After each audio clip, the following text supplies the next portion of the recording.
সুপর্ণাস কিচেনকে সবাইকে স্বাগত। আমি আজকে বানাতে চলেছি দই আলমন্ড চিকেন। আমি সেই জন্য 1 চামচ মৌরি, 1 চামচ জিরে আর 1 চামচ ধনে নিয়ে একটু ভেজে নিচ্ছি, কেননা এটাতে ভাজা মশলাটা দিলে ভালো খেতে হয়। তাই আগেই আমি প্রথমে মশলাগুলো ভেজে দেখিয়ে নিচ্ছি যে কি কি মশলা আমি তাতে ব্যবহার করছি। খুব বেশি ভাজতে হবে না, হালকা আঁচে ভেজে নিলেই হবে। একটু হালকা হালকা ভাজা হয়ে আসলেই আমি গ্যাসটা বন্ধ করে দেবো।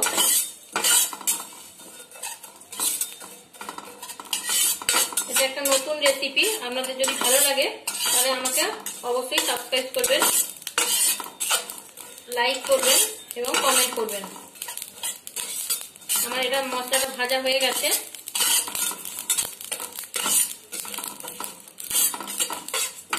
বেশি কালো করবো না, আমার মশলাটা ভাজা হয়ে গেছে। আমি গ্যাসটা বন্ধ করে দিলাম। আমি দই আলমন্ড চিকেন বানাতে গিয়ে যা যা উপকরণগুলো লাগবে সেগুলো একটু দেখাচ্ছি। বোনলেস চিকেন 500 গ্রাম, এটা আমি দই আর নুন দিয়ে ম্যারিনেট করে রেখেছি প্রায় 2 ঘন্টার মতো। এটা আছে আদা রসুন পেস্ট, এটা আছে টমেটো, কাঁচা লঙ্কা আর পেঁয়াজ। এখানে একটা বড় পেঁয়াজ কুচি করে নিয়েছি। এটা আখের গুড়, এটা কাশ্মীরি লঙ্কা, এটা মেথি পাউডার।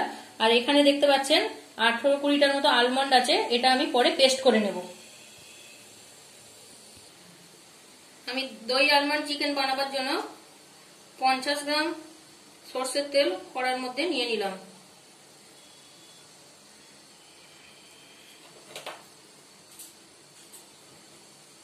আর আমি চিকেনে যে দইটা মাখিয়েছি প্রায় 150 গ্রামের মতো, 500 গ্রামে 150 গ্রাম চিকেনের আমি দইটা মাখিয়ে নিয়েছি। তেলটা গরম হবে।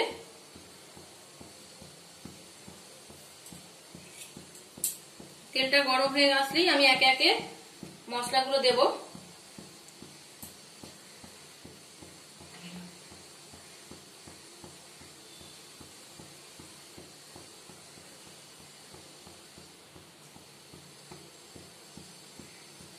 তেলটা আমার গরম হয়ে এসছে।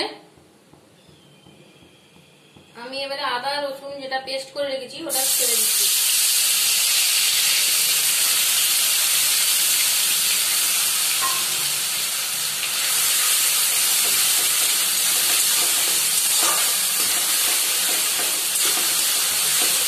ততক্ষণই নাড়বো যতক্ষণ রসুনটা একটু গন্ধটা চলে না যাওয়া পর্যন্ত। কাঁচা রসুনের গন্ধটা খুব একটা ভালো লাগে না, তাই একটু রসুনটা ভালো করে ভেজে নিতে হবে।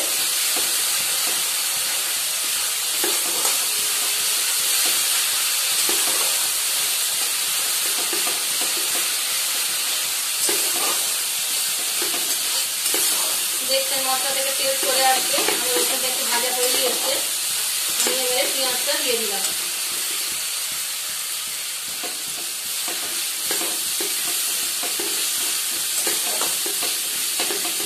পেঁয়াজটা দিয়ে কিছুক্ষণ ভাজবো, ব্রাউন কালার হওয়া পর্যন্ত।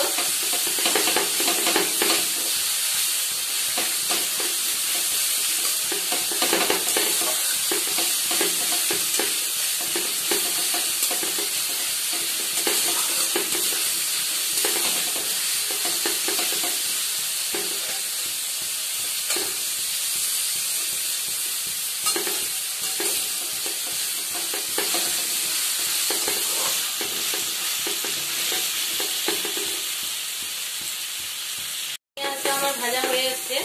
আমি যে অর্ধেকটা পেঁয়াজ আর একটা টমেটো লঙ্কা বেটে রেখেছিলাম সেটা এবারে দিয়ে দিচ্ছি। ওটা দিয়ে একটু নাড়াচাড়া করবো।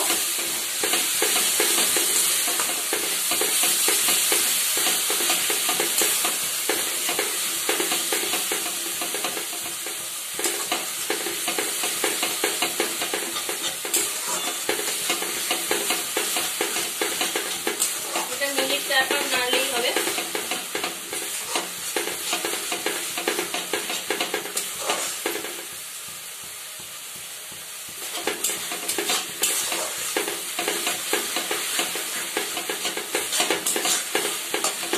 যাতে লেগে না যায় সেই দিকে একটু খেয়াল রাখতে হবে।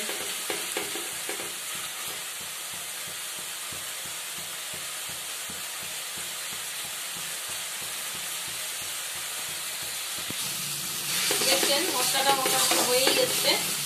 এরপরে অল্প করে কসুরি মেথি দিয়ে দিচ্ছি, আর একটু নাড়াচাড়া করবো।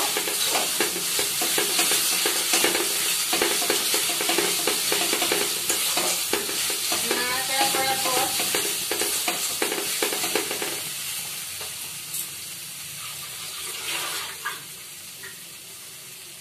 আমি যে ভাজা মশলাটা করে রেখেছিলাম ওখান থেকে অল্প পরিমাণ দিয়ে দিলাম, পুরোটা দেবো না, ওটা পরে অ্যাড করবো শেষের দিকে। দিয়ে নাড়াচাড়া করে নিলাম।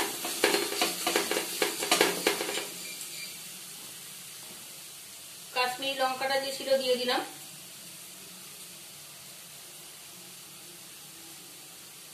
দিয়ে আর একটু নেড়ে দিলাম।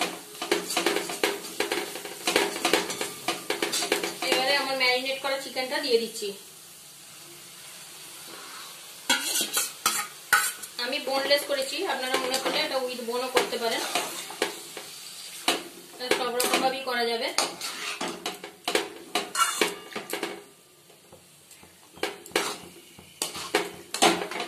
এটা জল দেবেন না, এটাতে চাপা দিয়ে দিয়ে জলটা বের করে রান্নাটা করবার চেষ্টা করবেন। যেহেতু দইটা আছে আমি এটা ভালো করে মিশিয়ে নিচ্ছি মাংসের সঙ্গে মশলাটা। দেখুন প্রত্যেকটা জায়গায় এটা হয়ে যাচ্ছে। এটা আমার মশলাটা মেশানো হয়ে গেল। আমি এবারে এটাকে কষাতে দিলাম। আমার চিকেনটা হয়ে এসছে, দেখতেই পাচ্ছেন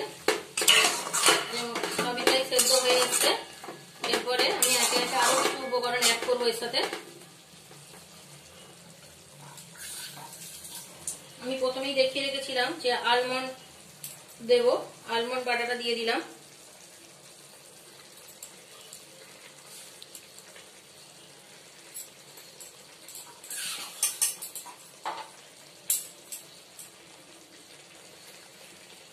মিষ্টিটা দিয়ে দিলাম,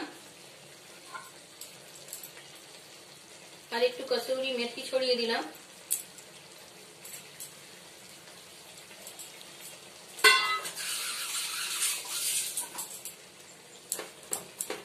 দিয়ে নাড়বো।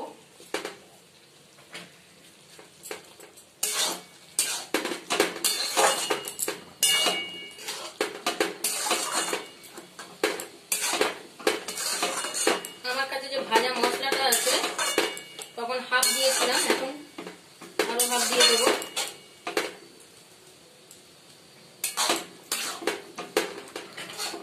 দিয়ে ভালো করে মিশিয়ে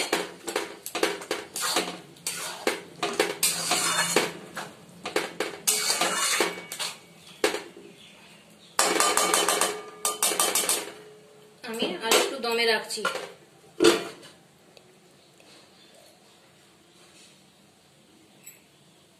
এটা 3 মিনিট আমি দমে রেখেছিলাম, এটা আমার হয়ে গেছে।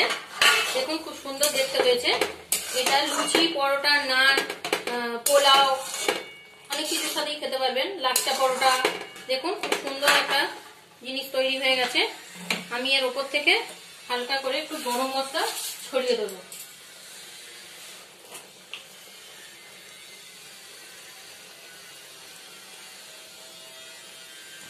দেখতে পাচ্ছেন খুবই অল্প পরিমাণে আমি ছড়ালাম গরম মশলাটা।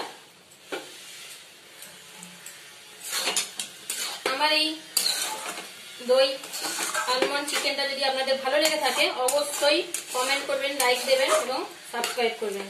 ধন্যবাদ।